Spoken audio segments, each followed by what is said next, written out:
আসসালামু আলাইকুম, কেমন আছেন সবাই? আবার আপনাদের সাথে নতুন একটা ফ্যামিলি ব্লগ নিয়ে আসলাম। আমার দুষ্টু বিড়াল সারা দিন কি করে দেখেন। আরে শুধু আরাম করেন, ওর শরীরে খালি আরাম দেন, তাহলে ও শুয়ে থাকবো। এ দেখেন, এখন খাবার খাইছে, এখন তার ঘুম পাড়াইতে হইব। দেখেন আমার মেয়ে তার ঘুম পাড়াইতেছে কীভাবে। তার এটা বলে যে সে কি আরাম পায়, কি মজা পায়।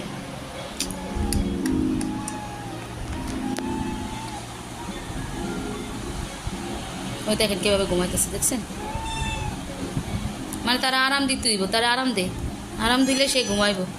গলার নিচে আরাম দিতে হইব তারে, নাহলে সে ঘুমাইব, নাহলে সে ঘুমাইব না। দেখেন, মানে তার মতো খুশি মানুষ এই পৃথিবীতে আর নাই। তো সব ভালো থাকেন, সুস্থ থাকেন। আরেকটা ফ্যামিলি ব্লগ নিয়ে আসবো নেক্সট ডে। ওই পর্যন্ত সবাই ভালো থাকবেন। আসসালামু আলাইকুম। সবাইকে টাটা বলে দাও। টাটা।